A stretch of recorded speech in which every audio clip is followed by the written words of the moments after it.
Vamos a empezar con la última mesa redonda de la jornada.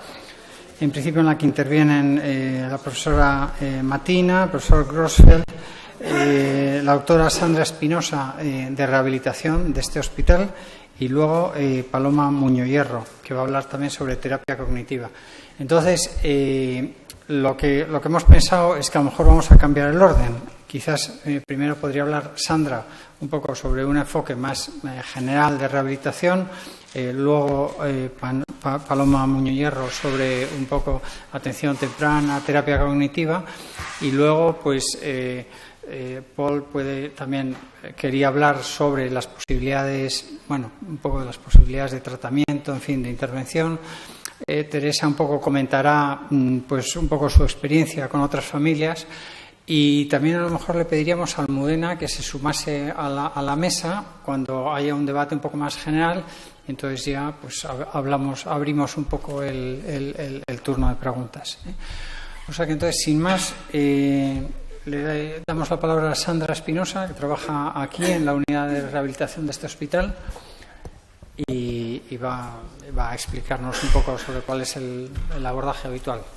Hola, buenas tardes. Os voy a hacer un enfoque un poco global de cómo abordamos nosotros en forma genérica las patologías genéticas, tengan o no tengan un diagnóstico, y algunas pinceladas específicas acerca del síndrome, del manejo sobre el síndrome.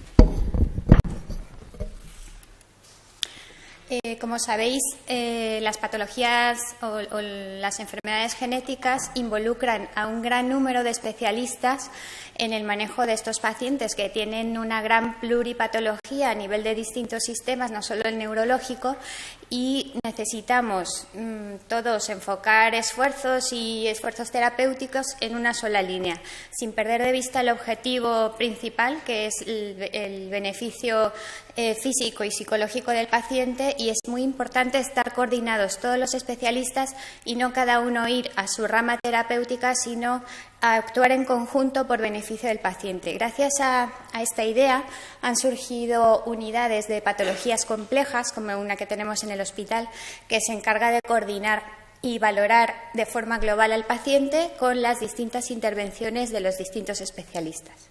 Uno de los especialistas somos nosotros, los rehabilitadores. El objetivo de la rehabilitación en estos casos va a ser conseguir en un paciente con deficiencias o discapacidad el mayor desarrollo personal posible, su participación óptima en la vida sociofamiliar y que sea lo menor dependiente posible también.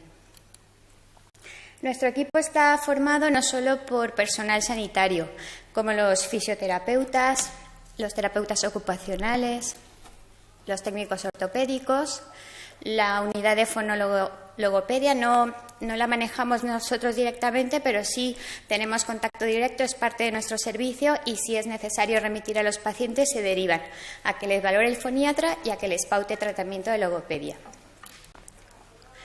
También recurrimos a otras especialidades o a otros profesionales que no están estrictamente en el hospital, como los psicomotricistas, los profesores, que son también parte importante en el manejo y en el seguimiento diario de estos pacientes, y, sin lugar a dudas, el pilar fundamental en el manejo para conseguir los objetivos óptimos, ideales y acorde a tener una vida lo más normalizada posible, radica en que haya una participación familiar armónica y en la misma consonancia con los especialistas. ¿Cómo hacemos la evaluación?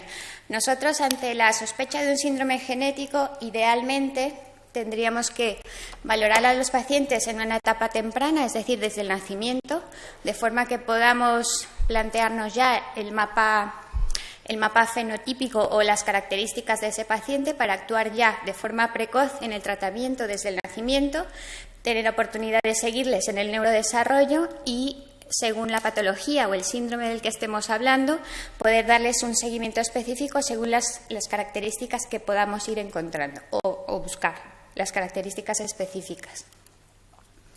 La evaluación, obviamente, en los pacientes recién nacidos y en general la vamos a basar en una exploración neurológica donde vamos a valorar el tono muscular de los pacientes, los reflejos, el estado neurosensorial, tanto auditivo como visual, las habilidades motoras gruesas, según la edad que corresponda. Y en niños más mayores nos vamos a ir enfocando a alteraciones ortopédicas siempre no quirúrgicas.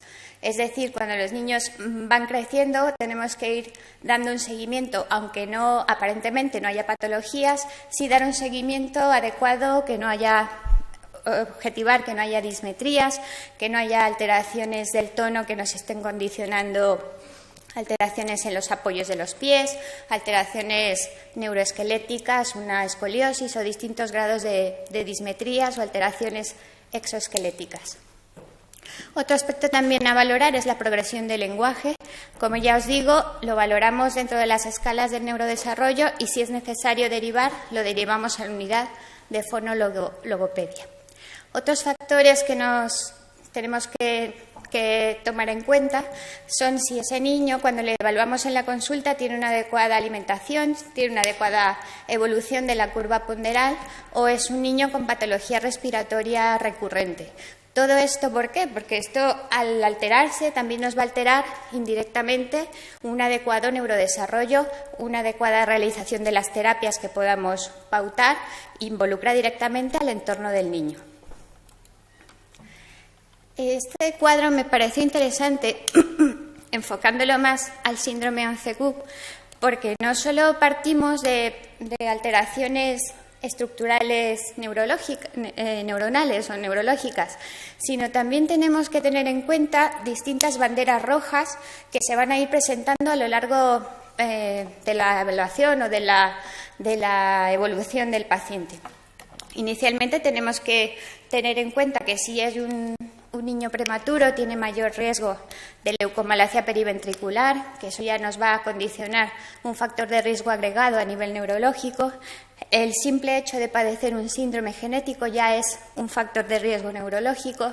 La hospitalización prolongada, si es un niño con dificultades en la alimentación o que ha tenido que ser sometido a una cirugía a cualquier nivel, también ese tiempo de hospitalización nos va a mermar el neurodesarrollo del niño. Ni que hablar de la cirugía correctora a nivel cardíaco, que eso también es un factor de riesgo a nivel cerebral. Otras condiciones que también nos pudieran empeorar el pronóstico o dar un daño agregado a nivel neurológico son la coagulopatía. De manera que tenemos la evaluación, tenemos más o menos un mapa de las alteraciones que podemos encontrar. Dentro de ellas, la que más nos llama la atención en las primeras etapas es la hipotonía. La hipotonía tenemos formas distintas de abordarla, distintas técnicas a las cuales podemos recurrir para intentar normalizar el tono muscular. Siempre los objetivos van a basarse en mejorar la postura, mejorar la coordinación para compensar un poco ese tono muscular bajo, fortalecimiento muscular para conseguir un mejor apoyo y estabilidad del niño y, obviamente, orientar a los padres para realización de estos ejercicios y las tareas diarias en las que tienen que participar. Muchas de esas terapias no solo se enfocan en la sesión de fisioterapia que recibe el niño, también tienen que tener una continuidad a nivel domiciliario para ir fortaleciendo y mejorando paulatinamente el tono muscular del niño. Hay, como os digo, muchos tipos de terapias para mejorar el tono muscular, pero probablemente las dos más conocidas o las más utilizadas en nuestro medio son la terapia Boita y el concepto Bobat. Cada una tiene sus particularidades, pero no han reunido ninguna de las dos suficiente evidencia científica como para decir que esta terapia es mejor que la otra. Las dos aportan beneficios, pero cada una tiene sus características especiales. La terapia Boita la podemos utilizar en niños más pequeños y en recién nacidos. Se basa en movimientos pasivos y resistidos para incentivar respuestas de locomoción refleja. Los padres tienen en esta terapia un papel sumamente importante porque la terapia tiene que repetirse a lo largo del día y El tipo de tratamiento pues es rígido, el niño pues llora porque es una postura forzada, es un punto de presión que no le gusta. Entonces, bueno, hay familias que la llevan bien y la practican, la hacen con el niño, y hay otras en que es imposible. Entonces, no hay por qué obsesionarse, hay otras técnicas y hay otras formas de hacerlo. El concepto BOBAT se puede utilizar para todas las edades. Aquí son movimientos tanto activos como pasivos. Es importante que los padres también colaboren, y esto se basa en la inhibición de patrones de actividad refleja y facilitar patrones motores de movimiento, con la finalidad de que estos patrones facilitados tengan un reflejo en las actividades de la vida diaria. Se dice en artículos que la terapia es efectiva cuando se está practicando y cuando se es constante, pero los logros de la terapia a largo plazo, si se suspende esta terapia, generalmente declinan. Otro de los aspectos que cuidamos en la valoración de estos pacientes cuando se trata de hipotonías severas es la correcta alineación de caderas y de columna.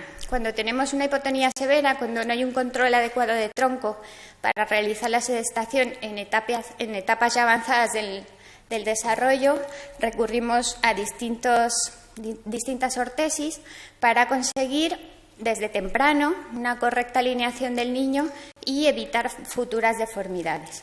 Estos son asientos moldeados que realizamos nosotros con los fisioterapeutas. Estos son aparatos hechos un poco a medida entre los fisioterapeutas, nosotros y los padres, para colocar las caderas y de esta manera favorecer la interacción social con el niño, la manipulación y pues obviamente prevenir las deformidades. Otro aspecto que manejamos son las ortesis, como os he dicho, en niños mayores con un tono bajo, a lo mejor no severo, pero sí que permanece un tono bajo a lo largo del tiempo, pueden tener alteraciones en la alineación de los miembros inferiores, tener alteración de los pies planos, pies valgos, alteraciones en la dinámica de la marcha por la hipotonía, y en estos niños pues tenemos que valorar el uso de distintas ortesis para mejorar tanto la alineación como la dinámica de la marcha. Otro aspecto importante pues es en niños ya mayores valorar si tienen algún grado de escoliosis, que nuestro objetivo es no llegar a ese punto o intentar al menos no llegar con curvas importantes. El tratamiento de este tipo de escoliosis se va a basar en 3 aspectos. Uno de ellos es el potencial del crecimiento del niño. No es lo mismo diagnosticar una escoliosis a edad temprana que diagnosticar la edad tardía. El pico de crecimiento puberal también es importante cuando vamos a elegir un tratamiento, y el grado de maduración ósea que tenga el niño. Las características de la curva de la escoliosis que estamos tratando también es muy importante, de qué grados partimos cuando la diagnosticamos, si es una curva con alto grado de que progrese, y la localización de esa curva, que cada una tiene sus características específicas. Otro aspecto importante a valorar es la función pulmonar, si es una curva muy importante que no nos comprometa la función pulmonar y si el niño está teniendo dolores lumbares o no. El tratamiento puede ser vigilancia en aquellas curvas pequeñas o con bajo riesgo de progresión, el uso de corsés cuando vemos que es una curva importante, individualizando a cada paciente, pero generalmente por encima de los 25 o 30 grados ya tenemos que ir pensando en el corsé. Tenemos que valorar el potencial del crecimiento de ese niño o qué tanto pueda progresar esa curva con el crecimiento. Generalmente cuando pautamos un corsé tienen que tenerlo 23 horas al día y tenemos que hacer un seguimiento estrecho cada 4 o 6 meses. Por último, el tratamiento quirúrgico en aquellas curvas que son importantes, de más de 40 grados, y aquí también para decidir el tiempo quirúrgico hay que considerar la edad y la estatura del niño. Otro tipo de tratamientos en cuanto a la escoliosis que pueden sonar por ahí a los padres, pues es el ejercicio, las manipulaciones vertebrales, los estímulos eléctricos o incluso la meditación. Ninguna de estas técnicas ha demostrado que tenga beneficios a nivel con evidencia científica. Sin embargo, el ejercicio sí que aporta mejor tono, fuerza muscular, ayuda a la función pulmonar y función cardíaca, de manera que la única que está recomendada pues podría ser el ejercicio físico.